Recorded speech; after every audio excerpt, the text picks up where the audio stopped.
పారిపోయింది అక్కడి నుంచి. సేమ్ ఇలాంటిదే మళ్ళీ. అందుకని another Afghanistan grave yard for American imperialism. మేము మాట వాడాలంటే అమెరికన్ ఇంపీరియలిజానికి అది ఒక గ్రేవ్ యార్డ్. అవును, రైట్. ఒకసారి పేకెట్ ప్రసాద్ గారి దగ్గర, పేకెట్ ప్రసాద్ గారు చూశారు కదా, జో కెంట్ ఆయన చాలా కేటగరికల్గా చెప్పాడు, ట్రంప్ గారు మీరు ఇజ్రాయెల్ ఇన్ఫ్లుయెన్స్లోకి వెళ్ళిపోయారు, వాళ్ళు మిమ్మల్ని ట్రాప్ చేశారు, ప్రపంచాన్ని ట్రాప్ చేశారు, ట్రంప్ని ట్రాప్ చేసింది ఇజ్రాయెల్ అనేది ఆయన భావన. ట్రాప్ చేశారు, ఇరాన్తో యుద్ధం చేయాల్సినంత నెసిటీ ఈరోజు మనకు లేదు అనేది. అండ్ మనం గనక చరిత్ర చూస్తే ఎన్నడూ ఇరాన్ ఎవరికీ కాలనీ కాదు, బ్రిటిష్ వాడికి కాలేదు, డచ్ వాడికి, పోర్చుగీస్ వాడికి ఎవరికి కాల. మనం ఉన్నాం, ఇంకా ప్రపంచంలో మిగిలిన 180 దేశాలు ఉన్నాయి, బట్ దే వర్ నెవర్. అటువంటి దేశం, తల వంచని దేశంతో ఇవాళ తలపడే పరిస్థితిలో ఇజ్రాయెల్ ఉంటూ వాళ్ళు చెప్పారు. వాళ్ళు ఇది నిజంగానే వాళ్ళకి విక్టరీ కావచ్చు, ఎవరిని లరీజానీని లేపేయటం అనేది. మేము లేపేశామని ఒక external affairs minister Gideon sir ఆయన బయటకు వచ్చి చెప్పడం, అండ్ వాళ్ళ ప్రైమ్ మినిస్టర్ చెప్పడం, ఇవన్నీ చూసాం. జో కెంట్ రిజిగ్నేషన్ అనేది అమెరికన్ అడ్మినిస్ట్రేషన్ మీద ఎలాంటి ప్రభావం చూపిస్తుందండి? ఇది చాలా మంచి ప్రశ్న అండి. ఎందుకంటే ఫస్ట్ మనం అర్థం చేసుకోవాల్సింది, జో కెంట్ అనే ఆయన ఎవరు అంటే, ఆయన సీనియర్ యుఎస్ ఇంటెలిజెన్స్ అఫీషియల్. ఈయన మీరు చెప్పినట్టే US is playing Israel game అని చెప్పి బయటకు వచ్చేసారు. ఒక పబ్లిక్ లెటర్ దాన్ని ట్విట్టర్లో కూడా పెట్టడం జరిగింది.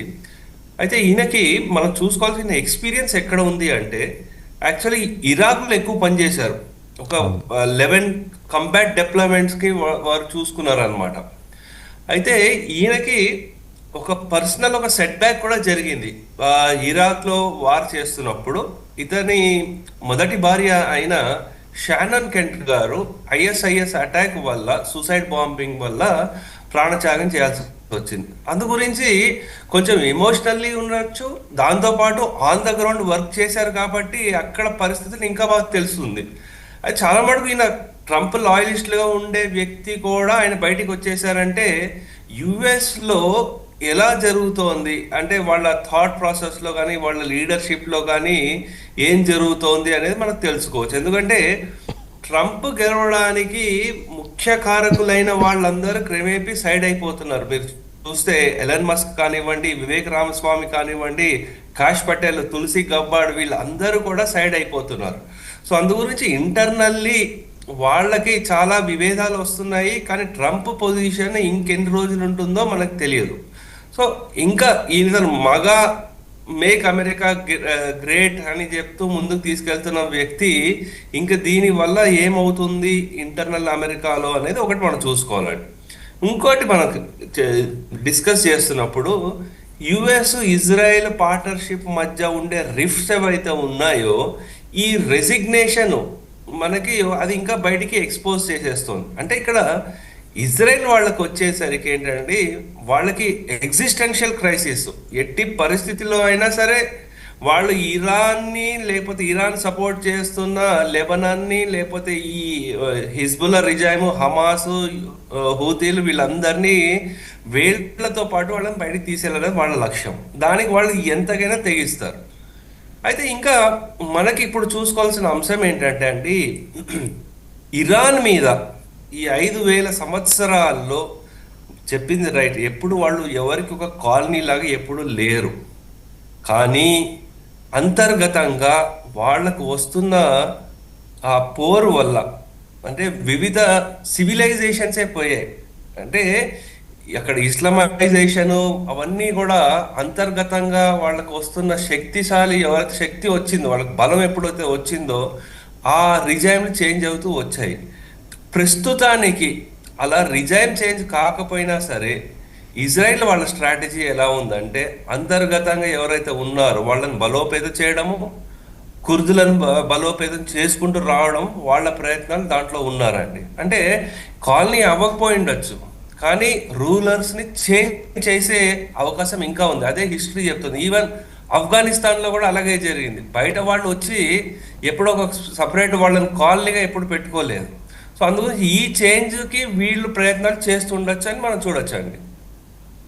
ప్రెసిడెంట్ ట్రంప్ ఏం మాట్లాడారో ఒకసారి చూద్దామండి. అవస్థాన్ పాపారావు గారు, ప్రెసిడెంట్ ట్రంప్ నిన్న ఆయన మాట్లాడితే ఏమన్నాడంటే, అమెరికా ఇజ్రాయెల్ వర్సెస్ ఇరాన్ యుద్ధం బ్రహ్మాండంగా నడుస్తోంది, మనం ఇరాన్ని అణ్వాయుధం కలిగి ఉండే దేశంగా అయితే మనం చూడాల్సిన అవసరం లేదు, ఖచ్చితంగా దెబ్బతిన్న కాళ్ళు చేతులు పోయిన వాళ్ళు, ముఖాలు గుర్తుపట్టలేకుండా గాయపడిన వాళ్ళే ప్రస్తుతం అక్కడ ఉన్నారని మాట్లాడు. ఒకసారి చూద్దాం ఆయన. And we all have it together. And I just do want to say that the war is proceeding very, very strongly.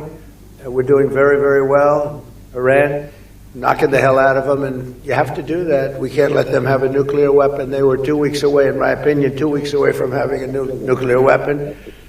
If those beautiful, magnificent machines, those B-2 bombers, if they didn't do their job 7 or 8 months ago, they would have had a nuclear weapon, and there would have been no talking to them, no talking at all. They would have used it very gladly, very happily, and you sort of see that by the fact that they were sending missiles, ballistic missiles, powerful missiles to all of their neighbors, and for the most part they were supposed to be somewhat friendly with their neighbors. They were going to blow the hell out of them, and that was going to be the Middle East, between Israel, the Middle East, and Europe would have been there, and we would have been there. There would have been no stopping. We did a good job. Paparao గారు చూసారు కదా, ఆయన చాలా స్పష్టంగా చెప్తున్నాడు, బ్రహ్మాండంగా నడుస్తుంది యుద్ధం, వెరీ వెల్ అని చెప్పి 2 సార్లు అట్టర్ చేశాడు. ట్రంప్ ఒక పక్క ఇలా చెబుతున్నాడు, రెండో పక్క ఏమంటున్నాడు, హోర్ముజ్ జలసంధి విషయంలోనే మీరు చూడండి, చిన్న ఎగ్జాంపుల్, అసలు ఆ వార్ ఎలా నడుస్తుంది అనే దానికి. హోర్ముజ్ జలసంధి నేను మీ నౌకలన్నీ ఎస్కార్ట్ చేసి పంపించే బాధ్యత రండి, పంపిస్తాను నేను, నా నౌకాదళాన్ని మీకు అండగా ఇస్తాను, అన్నీ వెళ్తాయి అన్నాడు. ముందు నౌకలన్నీ అక్కడి నుంచి వెళ్ళొచ్చు, హోర్ముజ్ వాళ్ళు ఏం మొయ్యలేరు అన్నాడు. తర్వాత ఏమో చేతులు ఎత్తేసాడు, మేమేం చేయలేము, అక్కడ నౌకలు వెళ్ళవని.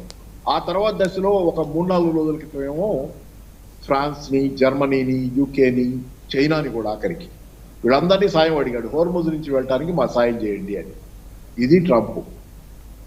ఒకే స్టేట్మెంట్లో ఉంటాయి ఇవన్నీ. ఇరాన్ని అవగొట్టేసామని అదే స్టేట్మెంట్లో చెబుతాడు, ఇరాన్ హోర్ముజ్ జలసంధి తెరవాలంటే మీరు అందరు రండి అని ఇంకో పక్క చెబుతాడు.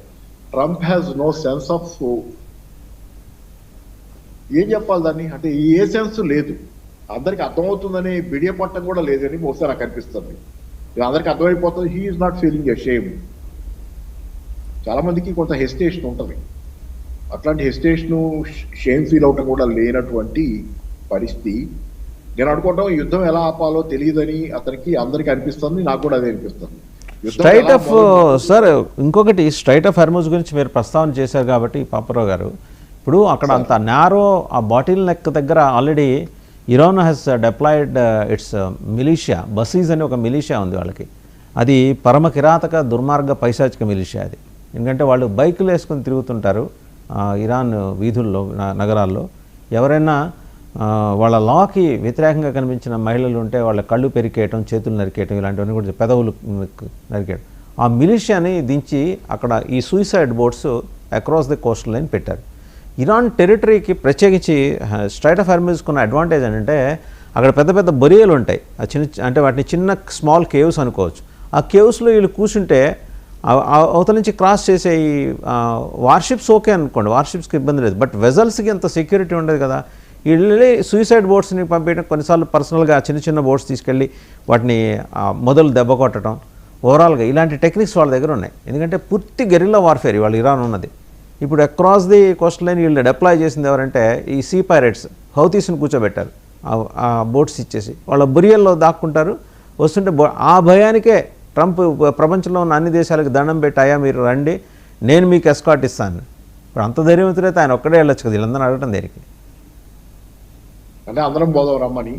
సరే ఏదైనా కానీ ఏంటంటే, ఇక్కడ మీరు హౌతీస్ అన్నారా, బొరియల్లో ఉన్నారని. ఇంకోటి కూడా ఇక దీనిలో ప్రశ్న చూడండి, హోర్ముజ్ స్ట్రైట్ ఒకటే కాదు, హౌతీస్ ఇంకో స్ట్రైట్ కూడా అక్కడ, దాని పేరు మర్చిపోయారు, నాకు కొంచెం కాంప్లెక్స్ గా ఉంది.